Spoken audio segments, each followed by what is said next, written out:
Welcome to Revise and Resubmit, Weekend Classics. I'm Pavlov. And I'm Nikita. So imagine, just for a moment, the sheer terror of it. You're a researcher. You've spent months, maybe even years out in the field. You've got notebooks just filled with these frantic scribbles, hours of tape recordings, stacks of dusty archival documents, and they're just towering on your desk. And then, well, it hits you. You're drowning. And this isn't just some metaphor. A researcher named Pettigrew, back in 1988, he actually gave this feeling a name.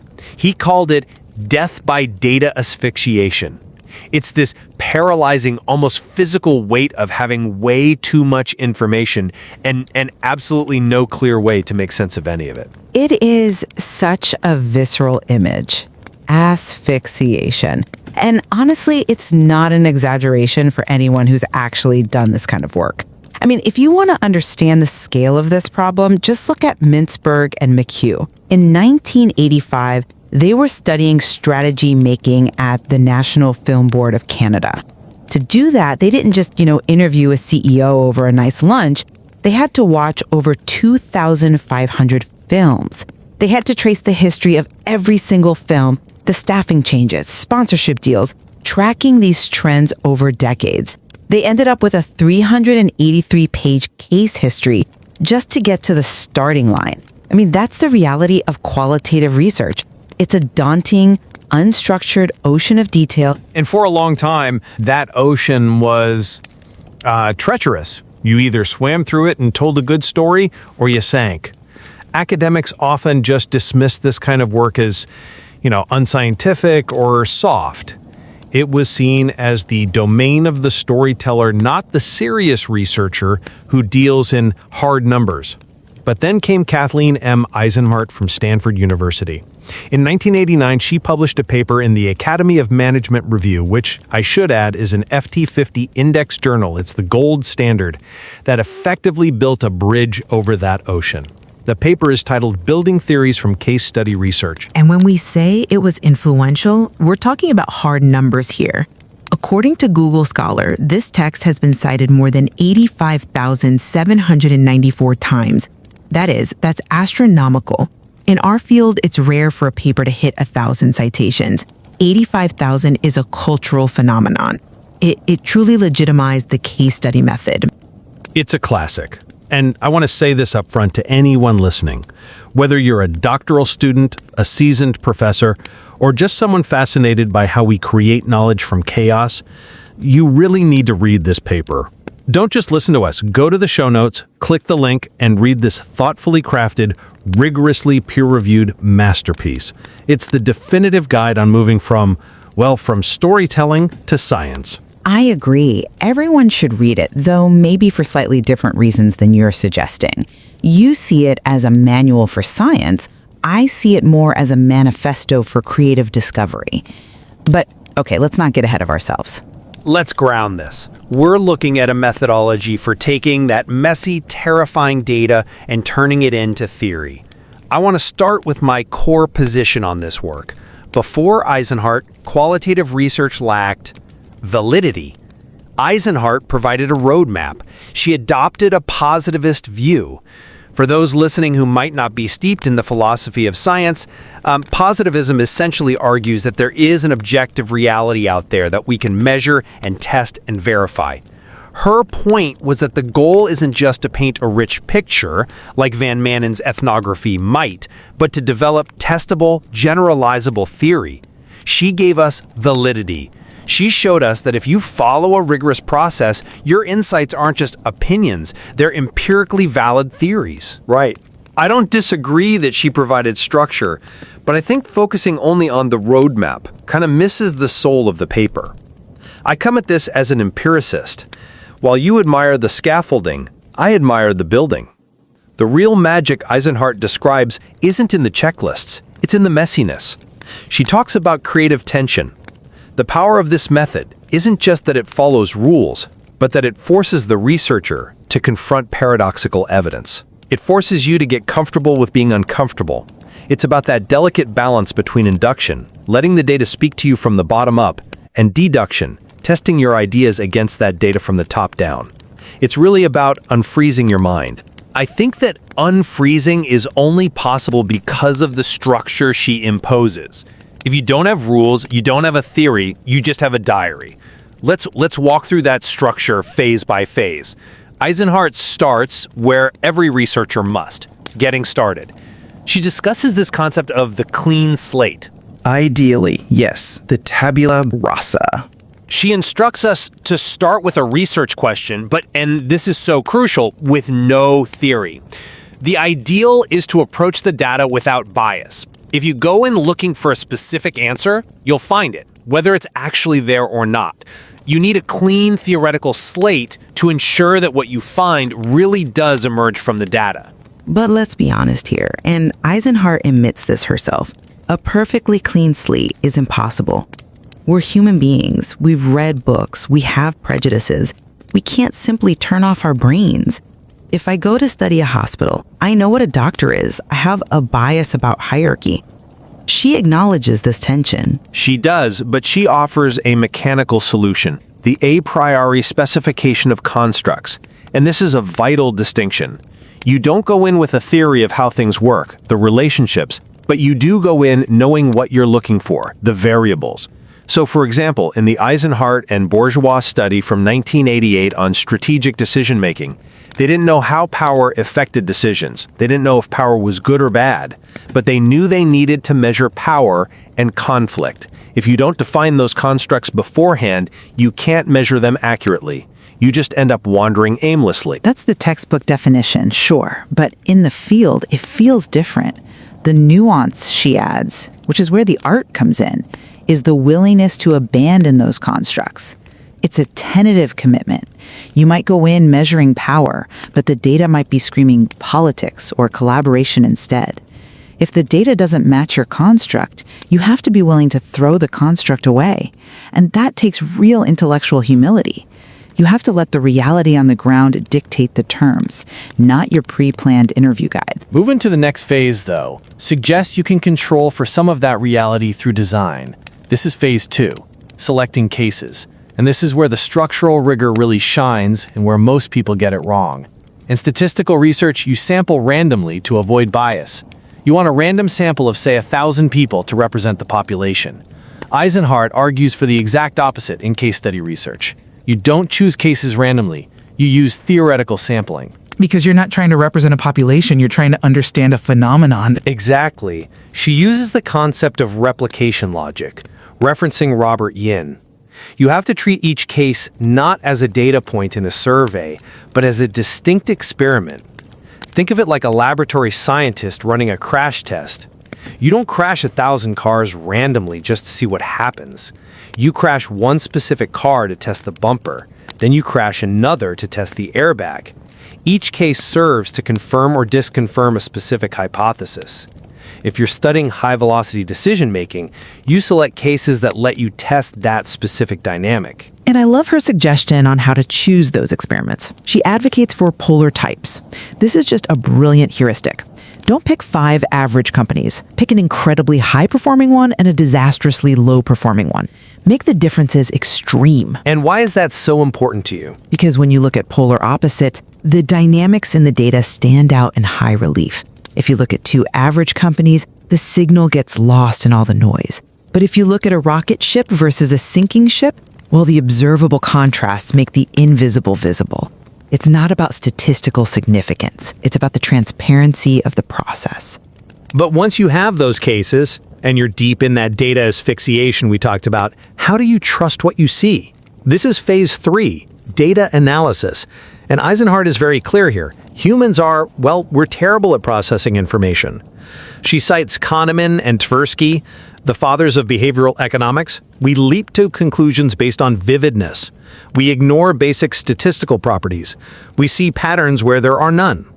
The availability heuristic, right? If the CEO tells a funny story, we weigh it more heavily than the boring archival data, just because it's more memorable. Precisely.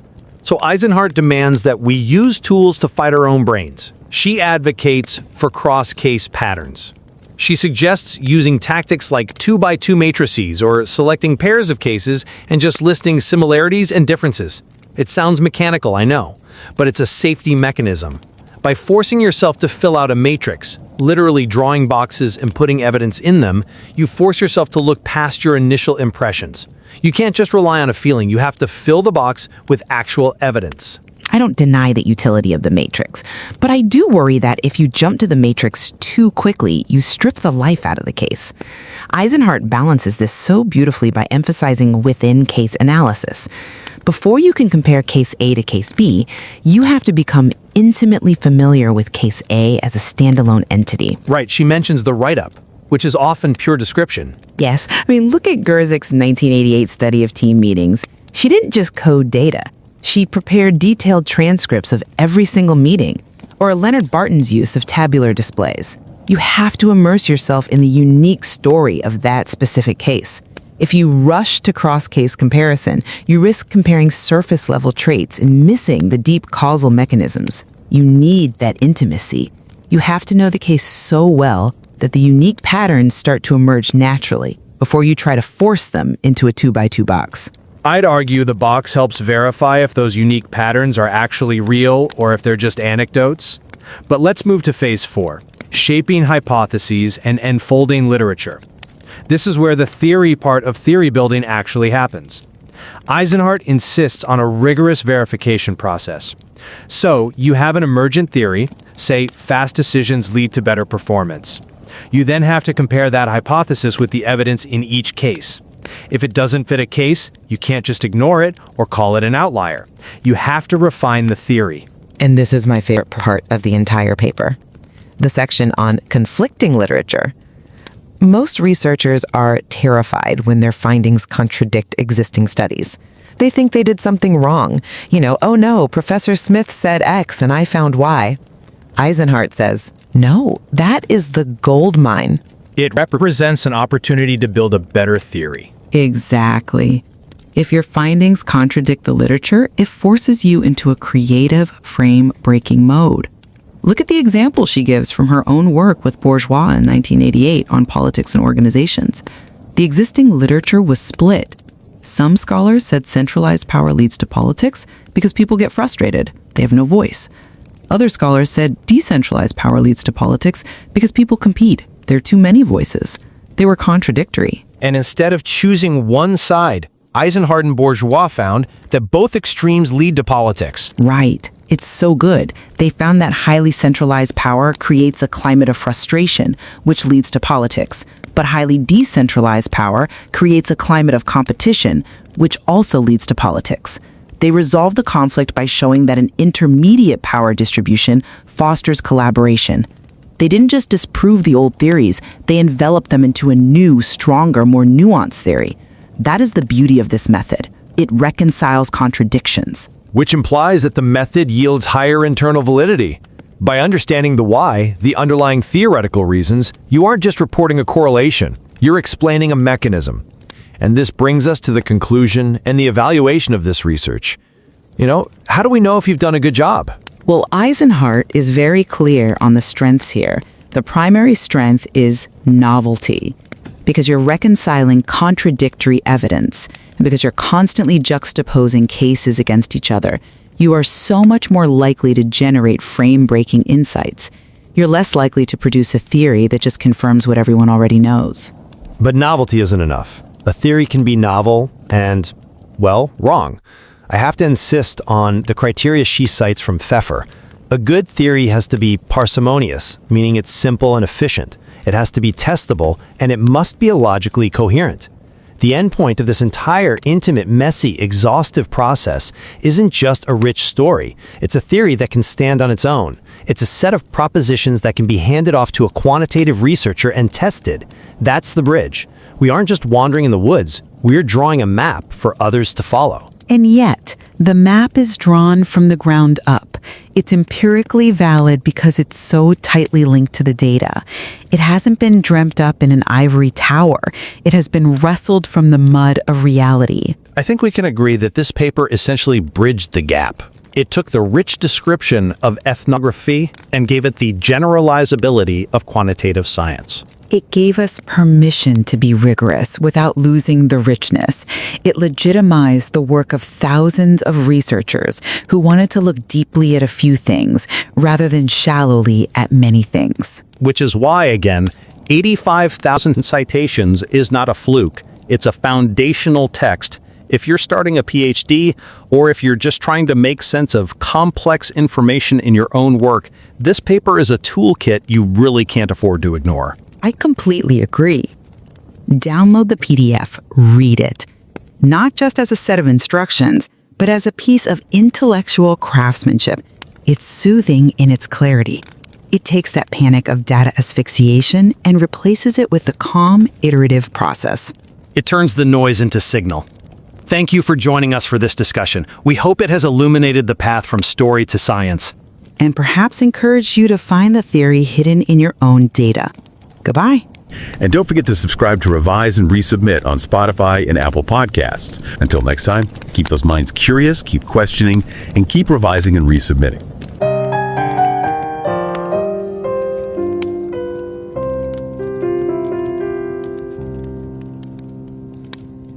Revise and রিসাবমিটের weekend classics পর্বে আপনাদের স্বাগত। আমি পভলভ। আর আমি নিকিতা। ভাবুন তো, একজন নতুন গবেষক তার কাজ শুরু করতে যাচ্ছেন। ল্যাপটপটা খোলা, সামনে তথ্যের এক বিশাল সমুদ্র। কোথা থেকে শুরু করবেন, কিভাবে এত ডেটা সামলাবেন, আর কিভাবেই বা এর মধ্য থেকে নতুন কোনো অর্থপূর্ণ ধারণা বের করে আনবেন, এই সব ভেবে তিনি প্রায় দিশেহারা। অনেকটা যেন প্রথমবার রান্না করতে গিয়ে সব উপকরণ সামনে নিয়ে হতভম্ব হয়ে পড়া। একদম। এই শুরুর দ্বিধাটা আমার মনে হয় প্রায় সব নতুন গবেষকেরই হয়। ঠিক এই দ্বিধা কাটানোর জন্যই যেন একটি অসাধারণ রোডম্যাপ তৈরি করা আছে। আজ আমরা ক্যাথলিন এম আইজেনহার্টের লেখা building theories from case study research গবেষণাপত্রটি নিয়ে আলোচনা করব। তিনি স্ট্যানফোর্ড ইউনিভার্সিটির একজন অত্যন্ত স্বনামধন্য অধ্যাপক। এবং এটি কোনো সাধারণ গবেষণাপত্র নয়। এটি প্রকাশিত হয়েছিল একাডেমি অব ম্যানেজমেন্ট রিভিউর মতো একটি বিশ্বমানের জার্নালে, যেটা আবার ফিনান্সিয়াল টাইমসের সেরা 50টি জার্নালের তালিকায় অন্যতম। মানে ম্যানেজমেন্ট গবেষণার জগতে এটি একটি শীর্ষস্থানীয় প্ল্যাটফর্ম। এর গুরুত্ব বোঝানোর জন্য শুধু একটা তথ্যই বোধহয় যথেষ্ট। গুগল স্কলারের হিসেব অনুযায়ী এই পেপারটিকে এ পর্যন্ত, মানে আমরা যখন কথা বলছি, 85,794 বারেরও বেশি সাইট করা হয়েছে। অবিশ্বাস্য। এটা একটা অভূতপূর্ব সংখ্যা। ঠিক। ম্যানেজমেন্ট এবং মার্কেটিং গবেষণার জগতে এটি একটি ক্লাসিক টেক্সট হিসেবে পরিচিত। প্রজন্মের পর প্রজন্ম গবেষকদের পথ দেখিয়েছে আর কি। সেজন্যই আজ আমাদের এই আলোচনা। আমাদের এই চ্যানেল সাবস্ক্রাইব করা হোক বা না হোক, শ্রোতাদের কাছে অনুরোধ থাকবে এই অসাধারণ এবং খুব যত্ন করে লেখা গবেষণাপত্রটি একবার সময় করে পড়ার জন্য। এর লিঙ্ক শো নোটসে দেওয়া আছে। আজ আমরা চেষ্টা করব এর মূল বিষয়গুলো সহজভাবে তুলে ধরতে, বিশেষ করে যারা সবে গবেষণার জগতে পা রাখছেন তাদের জন্য। তাহলে শুরুতেই যে প্রশ্নটা মাথায় আসে সেটা হলো থিওরি বিল্ডিং বা তত্ত্ব নির্মাণ আসলে কি? পৃথিবীতে তো হাজারো তত্ত্ব আগে থেকেই আছে, সেগুলোকে ব্যবহার না করে নতুন করে তত্ত্ব বানানোর দরকারটা কি? আইজেনহার্টের এই গবেষণাপত্রের মূল ভিত্তি হল এই প্রশ্নের উত্তর। উনি দেখিয়েছেন যে অনেক সময় আগে থেকে তৈরি তত্ত্বগুলো খুব বেশি আদর্শ বা অ্যাবস্ট্র্যাক্ট হয়, মানে বাস্তবতার সাথে ঠিক মেলে না। ঠিক তাই, সেগুলো বাস্তব জগতের জটিলতার সাথে ঠিকঠাক খাপ খায় না। কেস স্টাডি গবেষণা আমাদের সেই সুযোগ করে দেয় যেখানে আমরা বাস্তব জগতের গভীরে ডুব দিয়ে তথ্য সংগ্রহ করতে পারি, আর এমন তত্ত্ব তৈরি করতে পারি যা নতুন, পরীক্ষাযোগ্য এবং সবচেয়ে বড় কথা বাস্তবতার খুব কাছাকাছি। অর্থাৎ লাইব্রেরিতে বসে কোনো তত্ত্বকে প্রমাণ বা অপ্রমাণ করার বদলে ফিল্ডে নেমে কাজ করা। একদম, বাস্তবতাকে কাছ থেকে দেখে নতুন তত্ত্ব আবিষ্কার করা। তাহলে ব্যাপারটা অনেকটা এরকম যে একজন গোয়েন্দা ঘটনাস্থলে গিয়ে ধুলো, আঙুলের ছাপ, সাক্ষীদের কথাবার্তা এইসব তথ্য প্রমাণ দেখে রহস্য উন্মোচন করছেন। তিনি আগে থেকে তৈরি করা কোনো আইন দিয়ে মামলার বিচার করছেন না, বরং ঘটনা থেকে সত্যটা বের করে আনছেন। তুলনাটা অসাধারণ। আর আইজেনহার্টের এই গবেষণাপত্রটি হল সেই গোয়েন্দাগিরির জন্য একটি সুনির্দিষ্ট পদ্ধতির গাইডবুক। এটা দেখায় কিভাবে আপাতদৃষ্টিতে বিশৃঙ্খল মনে হওয়া বাস্তব তথ্য থেকে একটি সুসংহত এবং শক্তিশালী তত্ত্ব গড়ে তোলা যায়। কিন্তু একজন নতুন গবেষকের জন্য এই শুরুটা তো বেশ ভয়ের হতে পারে, একটা খালি পাতা নিয়ে কাজ শুরু করা। গবেষণাপত্রটিতে এই গেটিং স্টার্টেড বা শুরুর ধাপ সম্পর্কে কি বলা হয়েছে? কোথায় দাঁড়িয়ে প্রথম পা ফেলতে হবে? আইজেনহার্ট খুব স্পষ্টভাবে বলেছেন যে শুরুতে একটি মোটামুটি নির্দিষ্ট গবেষণার প্রশ্ন বা রিসার্চ কোয়েশ্চেন থাকা জরুরি। আচ্ছা, তবে তিনি সাবধান করেছেন যে এই প্রশ্নটি খুব বেশি সংকীর্ণ বা সীমাবদ্ধ হওয়া উচিত নয়। এটা অনেকটা একটা কম্পাসের মতো, যা আপনাকে একটা সাধারণ দিক নির্দেশনা দেবে। কিন্তু ঠিক কোন পথে হাঁটবো সেটা পথই বলে দেবে এরকম? ঠিক তাই, আপনার যাত্রাপথই সেটা ঠিক করে দেবে। একটা উদাহরণ দিয়ে যদি বোঝানো যায়।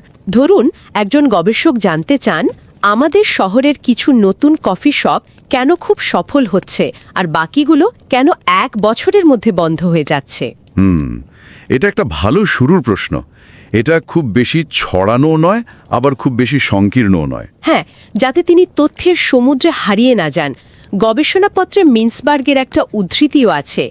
উনি বলেছেন এটি সুনির্দিষ্ট ফোকাস নিয়ে কাজ শুরু করলে ডেটার বিপুল পরিমাণ চাপ সামলানো অনেক সহজ হয়। কিন্তু তত্ত্বের ব্যাপারে কি হবে? গবেষক কি সম্পূর্ণ খালি মাথায়, মানে কোনো পূর্বধারণা ছাড়া কাজ শুরু করবেন? এটা কি আদৌ সম্ভব? কারণ একজন গবেষক তো তার বিষয় নিয়ে পড়াশোনা করেই মাঠে নামেন, তার মাথায় তো কিছু না কিছু ধারণা থাকবেই। খুব গুরুত্বপূর্ণ একটা পয়েন্ট। আইজেনহার্ট বলছেন যে একেবারে শূন্য থেকে বা কোনো তথ্য মাথায় না রেখে কাজ শুরু করাটা একটা আদর্শ পরিস্থিতি। কিন্তু বাস্তবে তা প্রায় অসম্ভব এবং শায়দ অপ্রয়োজনীয় বটে। মূল কথা হলো কোনো নির্দিষ্ট তত্ত্বের দ্বারা প্রভাবিত বা সীমাবদ্ধ হয়ে পড়া যাবে না। মনটাকে খোলা রাখতে হবে।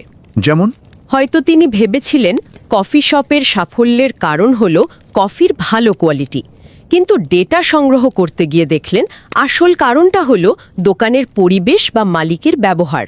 তখন নিজের পুরনো ধারণাকে আঁকড়ে ধরে থাকলে চলবে না। একদম, নতুন তথ্যকে স্বাগত জানাতে হবে। গবেষণার প্রশ্ন এবং প্রাথমিক ধারণাগুলো ডেটা সংগ্রহের সাথে সাথে পরিবর্তিত হতে পারে এবং হওয়াটাই স্বাভাবিক। এবার আসা যাক একেবারে প্রায়োগিক দিকে, ডেটা সংগ্রহ ও বিশ্লেষণ। এই অংশটি সম্ভবত সবচেয়ে জটিল এবং সময় সাপেক্ষ। কেস স্টাডিতে এটা কিভাবে করা হয়? এই গবেষণাপত্রটিতে একাধিক উৎস থেকে তথ্য সংগ্রহের উপর খুব জোর দেওয়া হয়েছে। একে বলা হয় ট্রায়াঙ্গুলেশন। এর মানে হলো একটি সিদ্ধান্তে পৌঁছানোর জন্য কমপক্ষে 3টি ভিন্ন উৎস থেকে তথ্য নেওয়া। তার মানে একজন ভালো রিপোর্টারের মতো কাজ করা, তাই না? শুধু একজনের কথা না শুনে প্রত্যক্ষদর্শী, ডকুমেন্টস এবং ঘটনার ভিডিও ফুটেজ সবকিছু মিলিয়ে সত্যিটা বের করা। একেবারে তাই। আমাদের কফি শপের উদাহরণে ফিরে যাই। গবেষক হয়তো সফল দোকানের মালিকের সাক্ষাৎকার নিলেন, এটা হলো প্রথম উৎস। আচ্ছা। তারপর দোকানের গত 6 মাসের সেলস ডেটা পরীক্ষা করলেন, এটা দ্বিতীয় উৎস। এবং কয়েক সপ্তাহ ধরে প্রতিদিন কয়েক ঘন্টা করে দোকানে বসে কাস্টমারদের আচরণ পর্যবেক্ষণ করলেন, এটা তৃতীয় উৎস। বুঝেছি। যখন এই 3টে ভিন্ন উৎস থেকে পাওয়া তথ্য একই দিকে ইঙ্গিত করে, যেমন মালিকের বন্ধুত্বপূর্ণ ব্যবহার কাস্টমারদের বারবার ফিরিয়ে আনছে, তখন গবেষণার ভিত্তি অনেক মজবুত হয়। গবেষণাপত্রটিতে গুণগত বা কোয়ালিটেটিভ এবং পরিমাণগত বা কোয়ান্টিটেটিভ এই 2 ধরনের ডেটা ব্যবহারের কথাও বলা হয়েছে। এই দুটো সমন্বয় কিভাবে কাজ করে? ঠিক, পরিমাণগত বা সংখ্যাভিত্তিক ডেটা আমাদের দেখাতে পারে যে দুটি বিষয়ের মধ্যে কি সম্পর্ক বিদ্যমান। যেমন সেলস ডেটা হয়তো দেখাবে যে শুক্রবারে বিক্রি সবচেয়ে বেশি হয়। হ্যাঁ, এটা হলো কি।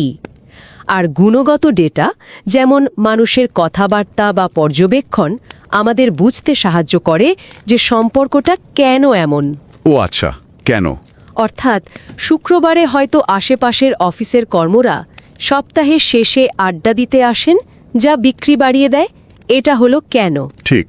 সংখ্যা হয়তো বলবে যে কাস্টমাররা একটা নির্দিষ্ট ব্র্যান্ডের কফি বেশি কিনছে, কিন্তু গুণগত তথ্য, অর্থাৎ তাদের সাথে কথা বললে হয়তো জানা যাবে যে কারণটা কফির স্বাদ নয়, বরং ওই ক্যাফের আরামদায়ক পরিবেশ অথবা বারিস্তার বন্ধুত্বপূর্ণ ব্যবহার। একদম। মিন্সবার্গের একটি উদ্ধৃতি এখানে খুব প্রাসঙ্গিক। সিস্টেম্যাটিক ডেটা আমাদের তত্ত্বের ভিত্তি তৈরি করে, কিন্তু গল্প বা বর্ণনামূলক ডেটা সেই ভিত্তির উপর ইমারত গড়তে সাহায্য করে। বা ডেটা সংগ্রহের পর আসে বিশ্লেষণের পালা। আর এখানে আইজেনহার্ট দুটি অসাধারণ ধাপের কথা বলেছেন। প্রথমটি হলো উইদিন কেস অ্যানালিসিস। এর মানে কি? এর মানে হলো প্রতিটি কেসকে, ধরুন প্রতিটি কফি শপকে আলাদাভাবে খুব গভীরভাবে বিশ্লেষণ করা, অন্য কেসগুলোর কথা ভুলে গিয়ে শুধু একটি কেসের গভীরে প্রবেশ করা। প্রত্যেকটার খুঁটিনাটি বিবরণ লেখা, তার নিজস্ব প্যাটার্ন খুঁজে বের করা। ঠিক।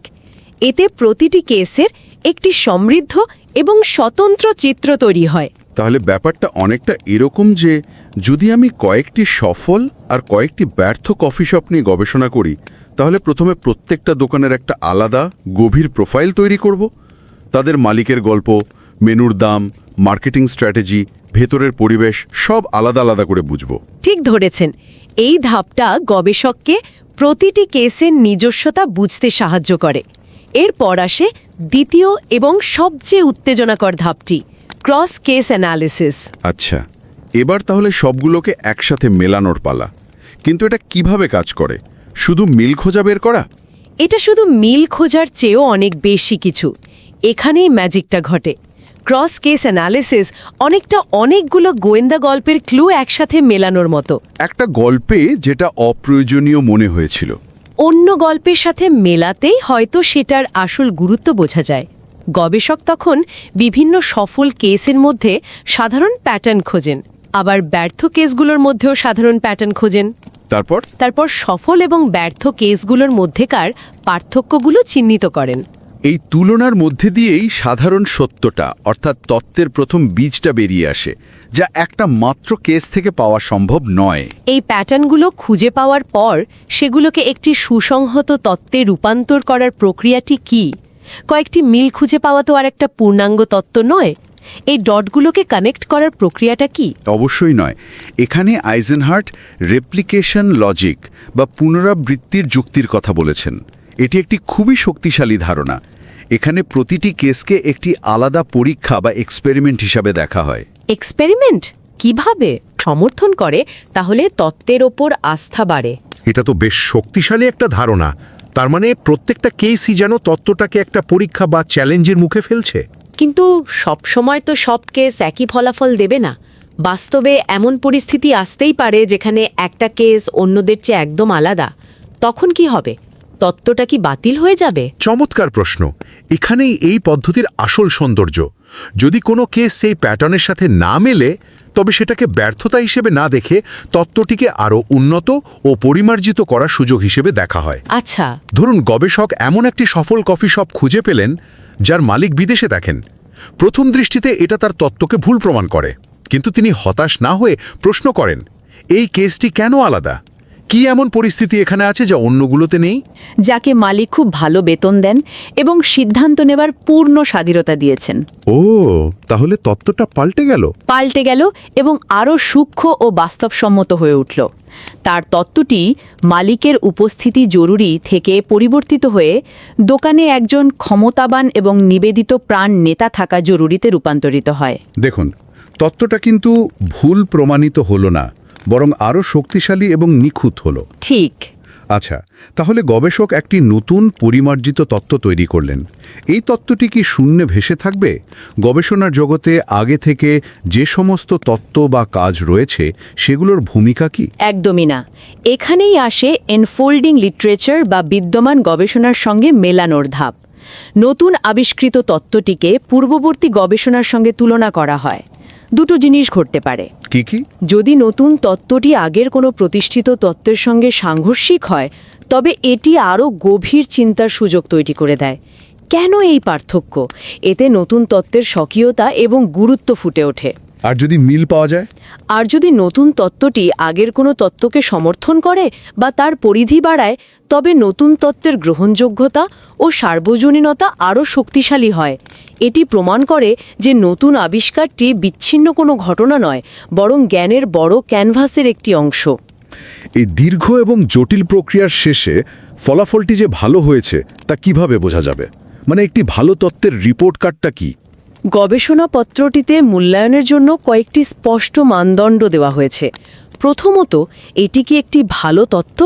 অর্থাৎ তত্ত্বটি কি সহজবোধ্য, মানে পার্সিমোনিয়াস, খুব কম সংখ্যক ধারণা দিয়ে একটি জটিল বিষয়কে সুন্দরভাবে ব্যাখ্যা করতে পারছে। আর এটি কি পরীক্ষাযোগ্য, মানে টেস্টেবল, এবং এটি কি যৌক্তিকভাবে সুসঙ্গত, মানে লজিক্যালি কোহেরেন্ট? আর তথ্যের দিক থেকে এর ভিত্তি কতটা মজবুত সেটাও তো গুরুত্বপূর্ণ। অবশ্যই। দ্বিতীয় মানদণ্ড হল এর ভিত্তি কি যথেষ্ট মজবুত। যে তথ্য প্রমাণের ওপর ভিত্তি করে তথ্যটি তৈরি তা কি বিশ্বাসযোগ্য এবং বিস্তারিত? গবেষককে প্রমাণ দেখাতে হবে যে তার তত্ত্বটি নিছক কল্পনা নয়, বরং নিবিড় পর্যবেক্ষণ এবং কঠোর বিশ্লেষণের ফসল। আর সবশেষে নতুন কি পাওয়া গেল। দিন শেষে তো এটাই আসল কথা। ঠিক তাই। তৃতীয় এবং সবচেয়ে গুরুত্বপূর্ণ মানদণ্ড হল এটি কি নতুন কোনো অন্তর্দৃষ্টি দিচ্ছে। এর মূল লক্ষ্য শুধু পুরনো ধারণার পুনরাবৃত্তি করা নয়, বরং একটি নতুন এবং যুগান্তকারী দৃষ্টিকোণ উপস্থাপন করা। একটি শক্তিশালী তত্ত্ব আমাদের পৃথিবীকে দেখার চোখটা একটু হলেও বদলে দিতে পারে। ঠিক। তাহলে এই গবেষণাপত্রটি শুধুমাত্র কিছু নিয়মকানুনের সমষ্টি নয়, এটি আসলে আবিষ্কারের একটি দর্শন। এটা কোনো শুকনো রেসিপি নয়, বরং একজন শিল্পীর মতো ক্যানভাসের ছবি আঁকার একটি প্রক্রিয়া। একদম তাই। এটি কোনো সরল রৈখিক প্রক্রিয়া নয় যে এক ধাপের পর আরেক ধাপ আসবে। এটি একটি পুনরাবৃত্তিমূলক এবং সৃজনশীল প্রক্রিয়া যা বাস্তবতার সঙ্গে নিবিড়ভাবে জড়িত। গবেষককে বারবার তথ্যের কাছে ফিরে যেতে হয়, নিজের ধারণাকে চ্যালেঞ্জ করতে হয় এবং ধীরে ধীরে কাদামাটি দিয়ে মূর্তি গড়ার মতো করে একটি তত্ত্ব গড়ে তুলতে হয়। এর সবচেয়ে বড় শক্তি হল নতুন এবং অজানা বিষয়ে যুগান্তকারী তত্ত্ব তৈরির সম্ভাবনা তৈরি করা। এই পুরো আলোচনাটা শোনার পর একটা জিনিস ভাবছি, এই গবেষণাপত্রটি গবেষককে প্রায় একটি খালি স্লেট নিয়ে কাজ শুরু করতে উৎসাহিত করে, যাতে পূর্বধারণা বা কোনো নির্দিষ্ট তথ্যের প্রতি পক্ষপাত এড়ানো যায়। কিন্তু আজকের এই তথ্যের যুগে, যেখানে যে কোনো বিষয়ে অফুরন্ত তথ্য এক ক্লিকেই পাওয়া যায়, সেখানে একজন গবেষকের পক্ষে কি সত্যিই এমন তাত্ত্বিক সরলতা বা থিওরিটিক্যাল ইনোসেন্স অর্জন করা সম্ভব? নাকি বর্তমান যুগের আসল চ্যালেঞ্জ এটা নয় যে কিভাবে পূর্ববর্তী তথ্য এড়িয়ে যাওয়া যায়, বরং কিভাবে সেই তথ্যগুলোকে জেনে বুঝে এবং সচেতনভাবে চ্যালেঞ্জ করে গবেষণার পথে এগোনো যায়?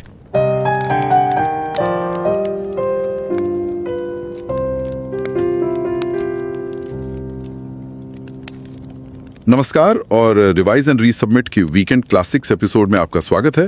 मैं हूं पावलो और मैं हूं निकिता। सोचिए कोई बहुत ही पेचीदा सवाल है जिसका जवाब हम ढूंढ रहे हैं। जैसे कुछ स्टार्टअप कंपनियां वो तो आसमान छू लेती हैं और कुछ शुरू होने से पहले ही बंद क्यों हो जाती हैं? बिल्कुल, ये एक ऐसा सवाल है जो बहुत लोगों के मन में आता है। हाँ, तो अब इसका जवाब खोजने के लिए कोई कहाँ से शुरू करे?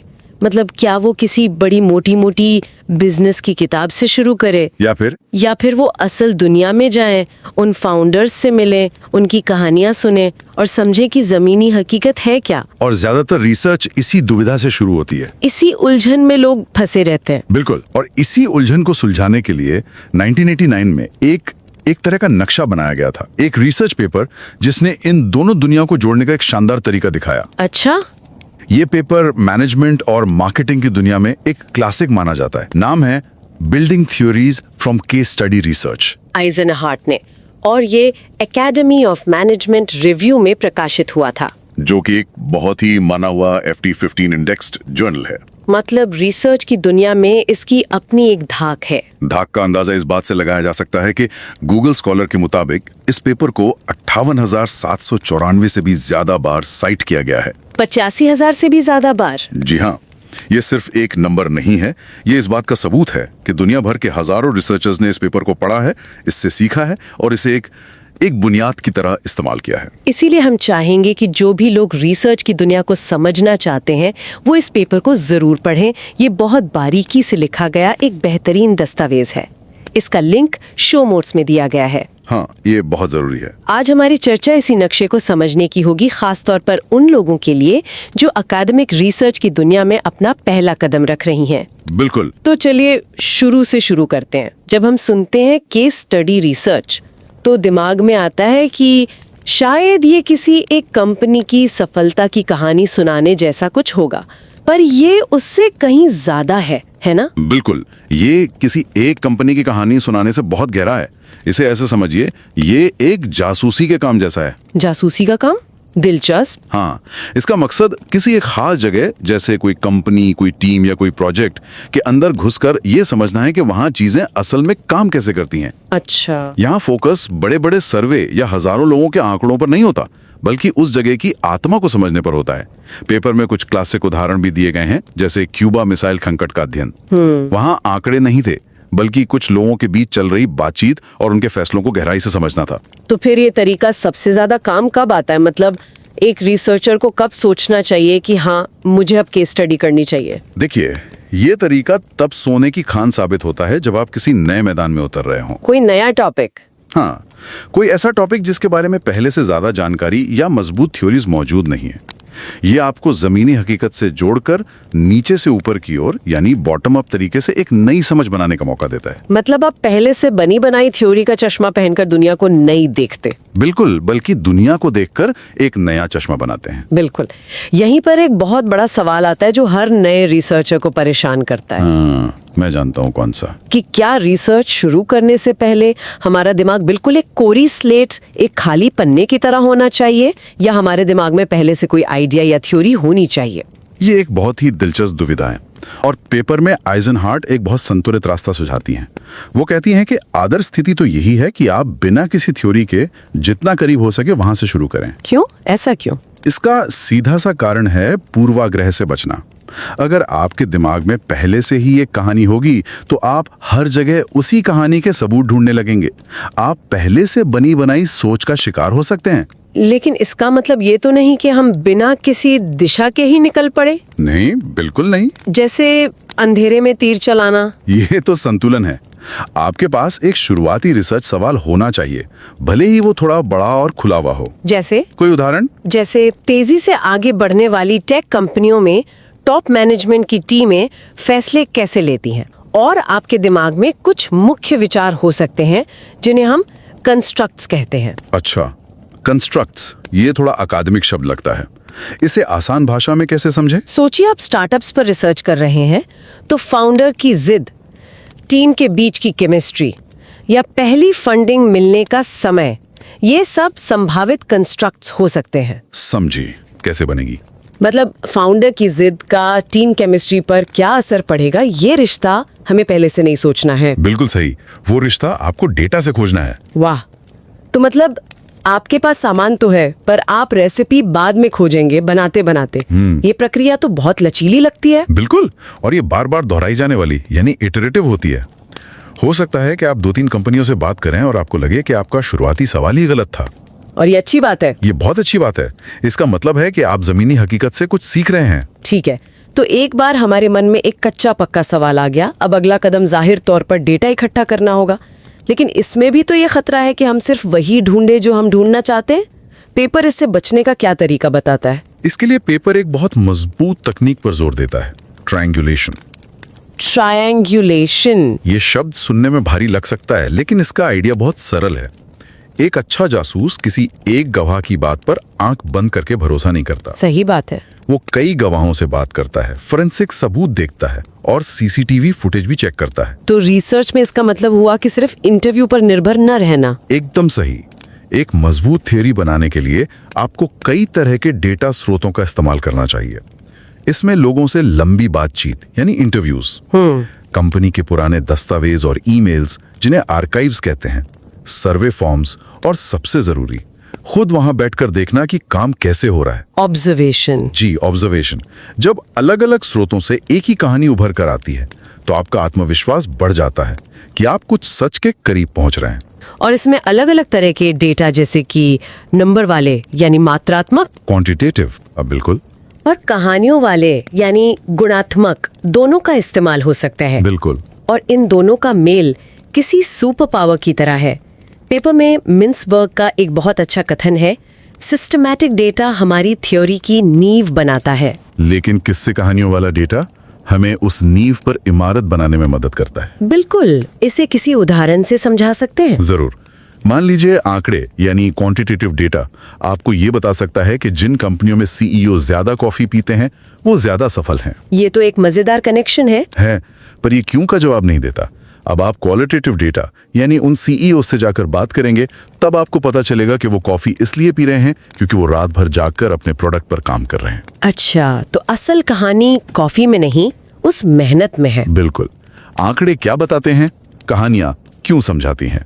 अब मैं उस सिचुएशन की कल्पना कर रही हूँ जहाँ रिसर्चर के पास इंटरव्यू की ढेरों रिकॉर्डिंग्स, नोट्स, कंपनी की रिपोर्ट्स, मतलब डेटा का एक पहाड़ इकट्ठा हो गया है। इसे देखकर तो कोई भी घबरा सकता है। सही बात है। इस डेटा के समंदर में से मोती कैसे निकालें? ये रिसर्च का सबसे डरावना लेकिन सबसे रोमांचक हिस्सा होता है, और आइजनहार्ट इसके लिए एक बहुत ही साफ सुथरा 2 कदमों वाला रास्ता बताती हैं। जैसा कि पेपर में कहा गया है, ये आपको डेटा के बोझ तले दबकर मरने से बचाता है। पहला कदम क्या है? पहला कदम है with in case analysis. With in case इसका मतलब है कि सभी कंपनियों की एक साथ तुलना करने की जल्दबाजी करने से पहले हर एक कंपनी की अपनी कहानी को पूरी तरह समझो। अच्छा, एक एक करके। हाँ, जंगल को समझने के लिए पहले हर पेड़ को जानना जरूरी है।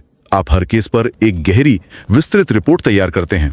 ऐसा करने से आप हर केस के अपने अनूठे पैटर्न को पहचान पाते हैं। तो एक बार हमने हर केस की गहराई समझ ली, हर पेड़ को करीब से देख लिया, अब बारी आती है सबको एक साथ रखकर जंगल की तस्वीर देखने की। बिल्कुल। यहीं पर जादू होता होगा, लेकिन यहीं सबसे ज्यादा गलतियों का खतरा भी होगा। हम जल्दबाजी में गलत नतीजों पर कैसे न पहुंचें? आपका सवाल बिल्कुल सही है। यहीं पर दूसरा कदम आता है, क्रॉस केस पैटर्न सर्च। अब आप सभी केसों में समान पैटर्न या दिलचस्प अंतर खोजना शुरू करते हैं। और यहाँ सावधानी कैसे बरतें? इसके लिए कुछ तकनीकें हैं। जैसे आप केसों को 2 ग्रुप में बांट सकते हैं, सफल कंपनियां बनाम असफल कंपनियां। फिर आप देखते हैं कि सफल कंपनियों में ऐसा क्या था जो असफल कंपनियों में नहीं था। तुलना करके। हाँ, या फिर आप 2 केसों को चुनते हैं और उनकी हर छोटी बड़ी बात की तुलना करते हैं।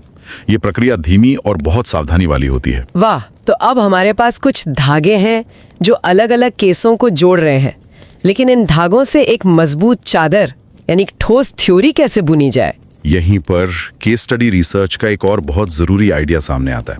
देखिए, पारंपरिक सर्वे वाली रिसर्च सैम्पलिंग लॉजिक पे चलती है। सैम्पलिंग लॉजिक मतलब आप बहुत सारे लोगों से एक सवाल पूछते हैं ताकि पूरी आबादी का अंदाजा लगा सकें। बिल्कुल, लेकिन case study research replication logic पर चलती है। रेप्लिकेशन लॉजिक ये क्या है? इसका मतलब है कि हर केस एक नए प्रयोग की तरह है, एक लिटमस टेस्ट की तरह। मान लीजिए आपने 4 केस देखकर एक आइडिया बनाया कि जिन स्टार्टअप्स के फाउंडर्स में गहरी दोस्ती होती है वो ज्यादा सफल होते हैं। ठीक है। अब आप 5वां केस देखते हैं। अगर उसमें भी ऐसा ही होता है तो आपकी थ्योरी को और मजबूती मिलती है, वो रेप्लिकेट हो गई। और अगर कोई केस हमारी इस थ्योरी से मेल ना खाए तो? मान लीजिए 5वें केस में फाउंडर्स में दोस्ती नहीं थी, फिर भी कंपनी सफल हो गई। क्या इसका मतलब है कि हमारी थ्योरी गलत हो गई? बिल्कुल नहीं, और यही इस प्रक्रिया की खूबसूरती है। ऐसा केस जो आपकी थ्योरी में फिट नहीं होता, वो असल में आपकी थ्योरी को और बेहतर बनाने का एक सुनहरा मौका होता है। सुनहरा मौका कैसे? पेपर में लेखिका अपना ही एक बहुत अच्छा उदाहरण देती हैं। उनकी एक शुरुआती थ्योरी थी कि कंपनियों में बने राजनीतिक गठबंधन स्थिर होते हैं। फिर उन्हें एक ऐसी कंपनी मिली जहां ऐसा नहीं था। तो उन्होंने क्या किया? उस केस को नजरअंदाज कर दिया? नहीं, बिल्कुल नहीं, बल्कि उन्होंने उस केस का और गहराई से अध्ययन किया। तब उन्हें पता चला कि उस कंपनी की एग्जीक्यूटिव टीम बिल्कुल नई बनी थी। अच्छा। इस जानकारी ने उनकी थ्योरी को कूड़े में नहीं फेंका, बल्कि उसे और बेहतर और ज्यादा सटीक बना दिया। अब उनकी थ्योरी थी, कंपनियों में बने राजनीतिक गठबंधन स्थिर होते हैं जब तक कि टीम पुरानी और स्थापित हो। वाह, तो एक विरोधी केस ने थ्योरी को कमजोर नहीं बल्कि ज्यादा मजबूत बना दिया। बिल्कुल।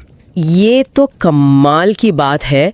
तो अब हमारे पास एक थ्योरी है जिसे हमने कई केसों में टेस्ट कर लिया है और विरोधी केसों से सीखकर उसे और बेहतर भी बना लिया है। क्या यहाँ काम खत्म हो जाता है? नहीं, अब आता है आखिरी और सबसे जरूरी कदम, जिसे कई लोग भूल जाते हैं। वो क्या है? अपनी नई बनी थ्योरी की तुलना पहले से मौजूद साहित्य यानी पुरानी रिसर्च से करना। ये एक तरह से अपनी नई खोज को दुनिया के सामने रखने जैसा है। तो ये एक तरह का मोमेंट ऑफ ट्रूथ है जब आप अपनी नई थ्योरी को पुरानी स्थापित थ्योरीज के सामने रखते हैं। बिल्कुल, और यहाँ 2 बातें हो सकती हैं। अगर आपकी थ्योरी पुरानी रिसर्च से मेल खाती है तो उसे और ज़्यादा वैधता और मान्यता मिलती है। लेकिन असली मज़ा तब आता है जब आपकी थ्योरी पुरानी रिसर्च को चुनौती देती है या उससे टकराती है। अच्छा? हाँ, पेपर कहता है कि जहां ये टकराव होता है वहीं से अक्सर सबसे नई और फ्रेम ब्रेकिंग यानी सोच की पूरी दिशा बदलने वाली अंतर्दृष्टि पैदा होती है। मतलब आप सिर्फ पुरानी कहानी में एक नया पन्ना नहीं जोड़ रही होती, बल्कि आप एक पूरी नई किताब लिखने की शुरुआत कर रहे होते हैं। बिल्कुल। तो आज की चर्चा का सार ये है कि केस स्टडी से थ्योरी बनाना कोई जादू या अंदाजे पर आधारित प्रक्रिया नहीं है। बिल्कुल नहीं। ये एक सवाल से शुरू होकर जमीन पर सबूत इकट्ठा करने, पैटर्न खोजने और अंत में एक नई, भरोसेमंद और परखी जा सकने वाली थ्योरी तक पहुंचने का एक बहुत ही अनुशासित और व्यवस्थित रोड मैप है। और इसकी सबसे बड़ी ताकत यही है कि इससे अक्सर ऐसी थ्योरी निकलती है जो बिल्कुल नहीं होती है, जिसे जांचा जा सकता है, और सबसे बड़ी बात, जो जमीनी हकीकत से गहराई से जुड़ी होती है। इसीलिए ये नए रिसर्च क्षेत्रों के लिए, जहां पहले से ज्यादा कुछ पता नहीं है, एक बहुत शक्तिशाली तरीका है। बिल्कुल। चलते चलते सुनने वालों के लिए एक विचार छोड़ जाते हैं। ये पेपर और आइजनहार्ट का तरीका एक पॉजिटिविस्ट दृष्टिकोण अपनाता है। हाँ, एक पॉजिटिविस्ट व्यू है। इसका मतलब है कि इसका अंतिम लक्ष्य ऐसी थ्योरी बनाना है जो अलग अलग जगहों पर लागू हो सके, यानी जिसे सामान्यकृत किया जा सके, जनरलाइज किया जा सके। लेकिन रिसर्च की दुनिया में एक और नजरिया भी है।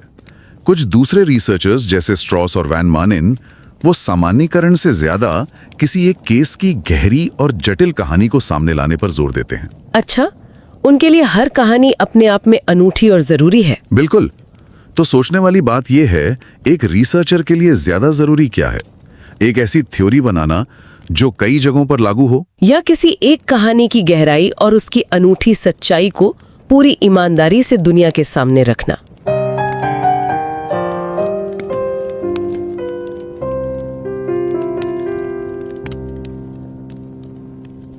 Forestil dig lige det her. Du er forsker, du har sat det vildeste eksperiment op for at studere gruppedynamik. Alt er blandt. Til punkt og prikke. Præcis. Men så sker der noget fuldstændig uventet. De grupper, du studerer, de er så specielle. Deres unikke kemi smadrer fuldstændig dine fine målinger. Og det var jo præcis det, der skete for forskerne Bettenhausen og Moynihan.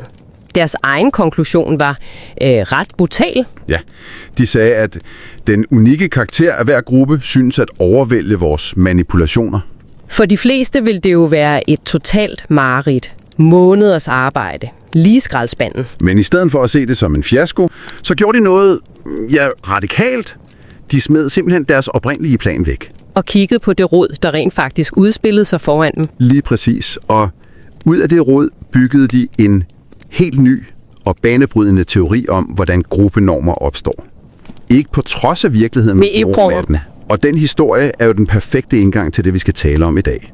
Fuldstændig. For den fanger essensen af, hvordan man bygger teori, der rent faktisk siger noget nyt om verden. Ikke ved at teste gamle idéer, men ved at gå ud i verden med åbne øjne og lade teorien vokse direkte ud af virkeligheden selv. Præcis. Og vores samtale i dag, den er bygget op omkring en bestemt artikel.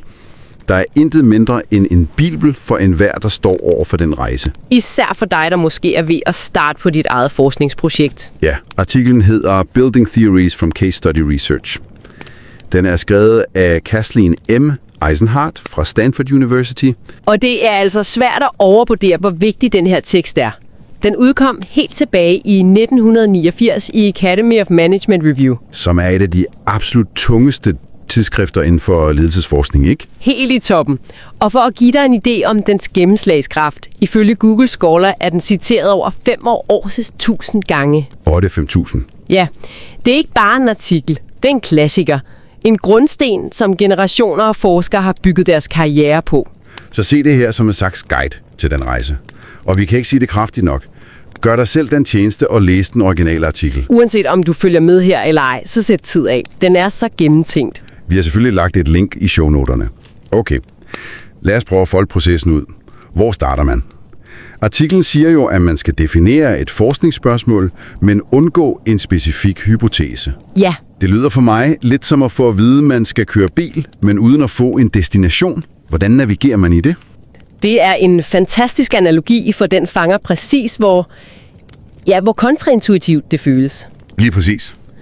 Pointen er jo ikke at køre blindt, Men at have et landkort uden en forudbestemt rute. Du definerer et område, du vil udforske. Et bredt fokus. Men du låser dig ikke fast på, hvad du regner med at finde. Netop. Uden et fokus risikerer du jo det, forskeren Andrew Pettigrew kaldte death by data asphyxiation. Altså, at man drukner i data. Du drukner simpelthen i information. Men med en for stram hypotese Så ser du kun det, du leder efter. Og misser alt det spændende, der sker i vejkanten. Præcis. Du risikerer at presse virkeligheden ned i dine egne forudfattede kasser. Så det handler om at starte så tæt på et rent bord som muligt. Men det betyder ikke, at man skal være udvidende, vel? Tværtimod, du skal kende dit felt. Men det kræver en slags intellektuel ydmyghed. En vilje til at lade sig overraske. Okay, så radikal åbenhed. Det lyder som en kæmpe udfordring i sig selv. Men lad os sige, at man har fundet sit brede spørgsmål. Hvordan vælger man så sine cases? Altså de virksomheder eller grupper, man vil studere? Og her bliver den ydmyghed, vi talte om, testet med det samme. For valget af cases er, som artiklen understreger, teoretisk, ikke statistisk. Okay, hvad betyder det? At du ikke prøver at få et tilfældigt repræsentativt udsnit. Du håndplukker de cases, der af teoretiske grunde sandsynligvis vil give dig de mest interessante svar. Mm-hmm. Som for eksempel? Måske vælger du nogle ekstreme tilfælde, en overvældende succes og en total fiasko, fordi kontrasten mellem dem vil afsløre noget afgørende. Okay, det giver mening.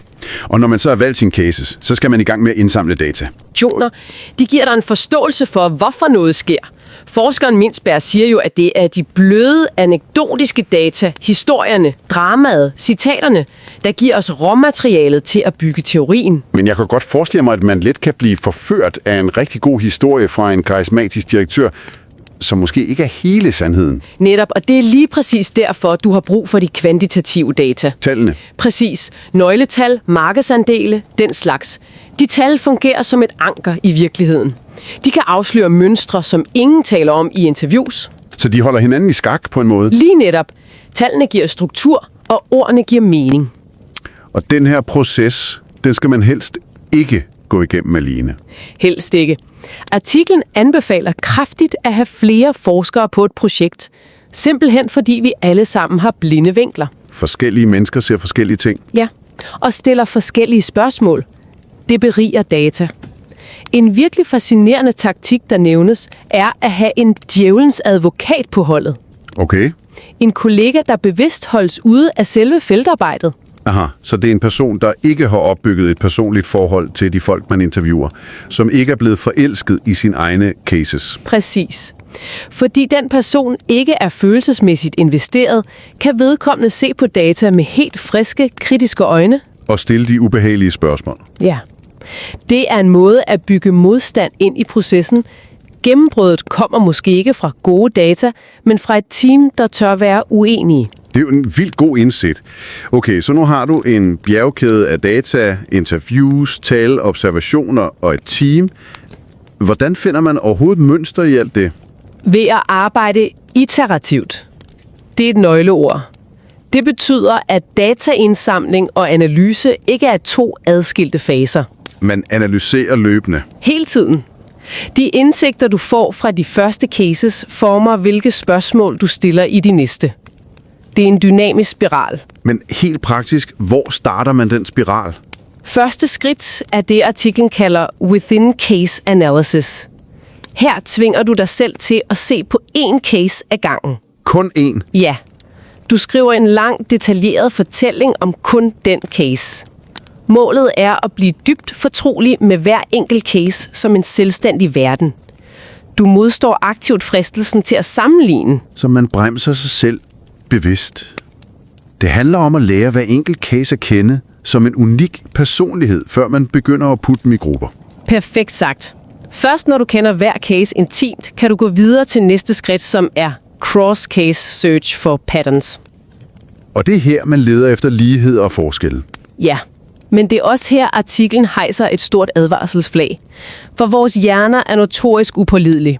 Vi drager forhastede konklusioner, vi husker de mest dramatiske historier bedst. Og vi ignorerer ubevidst de data, der modsiger vores yndlingsidéer. Lige præcis. Det er en kamp mod ens egne kognitive genveje. Så hvordan undgår man at falde i den fælde? Hvordan undgår man bare at finde de mønstre, man i virkeligheden selv har opfundet? Ved at være ekstremt systematisk. En taktik er at opdele dine cases i kategorier, for eksempel high performers og low performers. Og så kig på, hvad de har til fælles internt. Ja, og hvad den afgørende forskel er mellem grupperne. En anden taktik er at sammenligne cases 2 og 2 og minutiøst liste alle ligheder og forskelle. Det tvinger dig til at se de subtile nuancer. Okay, så gennem den her systematiske kamp mod dig selv, begynder nogle robuste mønstre at vise sig. Men der er stadig et spring fra at se et mønster til rent faktisk at formulere en holdbar teori. Hvordan tager man det spring? Her introducerer artiklen et afgørende koncept, replikationslogik. Du skal se hver enkelt case som et selvstændigt eksperiment. Et eksperiment, der tester din teori. Præcis. Når du har en foreløbig hypotese baseret på dine første 3-4 cases, så fungerer den 5. case som en test. Bekræfter den mønstret? Eller afkræfter den det? Ja. Hver case, der passer ind, styrker din overbevisning. Det er som at bygge en bro, planke for planke. Men jeg må indrømme, min første reaktion vil være panik, hvis jeg mødte en case, der ikke passede ind. Ja, selvfølgelig. Hvis jeg har brugt måneder på at bygge et mønster, og så kommer der en case og river det hele ned, det føles som en katastrofe. Det er den helt rigtige reaktion at have, for det føles som en fiasko. Men Eisenhardts mest geniale pointe er, at det er det stik modsatte. Den case, der ikke passer, er ikke en fejl. Det er en gave? Det er en gave, det er den vigtigste brik i hele puslespillet. For den tvinger dig til at tænke dybere og forfine din teori. Artiklen har jo det her fantastiske eksempel med forskerne, der studerede politiske koalitioner i topledelser. Ja. Deres oprindelige teori var, at koalitionerne var ret stabile. De fandt case efter case, der bekræftede det. Men så stødte de på én virksomhed, hvor alliancerne skiftede konstant. Præcis. Og i stedet for at tænke, nej, vores teori er forkert, så zoomede de ind på den. Hvad var anderledes her? Og det viste sig, at ledergruppen i netop den virksomhed var helt ny. Og den observation ændrede alt. Den førte til en langt mere sofistikeret og sandere teori. Koalitioner er ustabile i starten, men de stabiliseres over tid. Wow. Så den afkræftende case ødelagde ikke teorien. Den tilføjede en afgørende dimension. Tid. Lige præcis. Den gjorde teorien stærkere. De forkerte data afslørede en helt ny akse i deres model. Det er ikke en trussel, det er en opgradering. Det er den perfekte måde at sige det på. Godt. Så man har overlevet den her mentale forhindringsbane. Man har omfavnet modsigelserne, og man står nu med en ny, nuanceret teori. Er man så færdig? Ikke helt. Det sidste afgørende skridt er det, artiklen kalder enfolding literature, altså at forankre din nye teori i den eksisterende forskning. Så nu går man for alvor i dialog med, hvad andre har skrevet? Præcis. Nu stiller du spørgsmålene. Hvad i mit fund bekræfter tidligere forskning? Hvad udfordrer det? Og hvad modsiger det direkte? Hvorfor er det så vigtigt at fokusere på konflikterne? Er det ikke mere sikkert bare at vise, hvordan ens eget arbejde passer pænt ind? Det er mere sikkert jo, men det er også mindre interessant. Det er i konflikterne potentialet for framebreaking ligger. Altså muligheden for at bryde med etablerede tankemønstre. Fordi din fund er solidt forankret i virkelige data? Ja. Når de går imod en etableret teori, tvinger det både dig og hele dit forskningsfelt til at tænke nyt. Det skærper definitionen af din nye teori og løfter den samlede bidrag. Så man viser ikke bare, at man har fundet en ny brik til puslespillet. Man argumenterer for, at ens brik måske ændrer vores forståelse af hele billedet på æsken. Det er en fremragende analogi. Man skaber en dialog mellem sine egne friske fund og årtiders tidligere forskning. Det er den dialog, der driver videnskaben fremad. Så for at opsummere hele rejsen for dig, der lytter. Processen handler om at starte med et åbent sind. At bevæge sig i en konstant spiral mellem at indsamle data og analysere dem. At bruge systematiske metoder ikke kun til at finde mønstre, men som et våben mod ens egne fordomme. At se modsigelser som gaver, og til sidst at sætte sin nye indsigt i dialog med eksisterende viden for at skabe noget nyt, testbart og værdifuldt. Og det er vigtigt at huske, hvorfor den her tilgang er så stærk. Den er ideel til at skabe ny teori, især på uforskede områder, eller når de gamle teorier simpelthen ikke længere kan forklare den komplekse virkelighed. Den har mødt virkeligheden overlevet. Præcis. Det leder os til en afsluttende tanke, du kan tage med dig. Et sted i artiklen står der, at processens helt store styrke ligger i den konstante sidestilling af modstridende med virkeligheder. Fordi det er det, der hjælper med at optøve forskerens fastlåste tankegang. Så et spørgsmål til dig, næste gang du står over for et komplekst problem i dit eget arbejde eller studie. Hvilke modstridende virkeligheder kunne du bevidst tvinge dig selv til at se på samtidig? Hvad sker der, hvis du med vilje opsøger den case, det projekt eller det datapunkt, der ikke passer med din mavefornemmelse? Og ser det ikke som en irritation eller en fejl, men som den allervigtigste brik i puslespillet.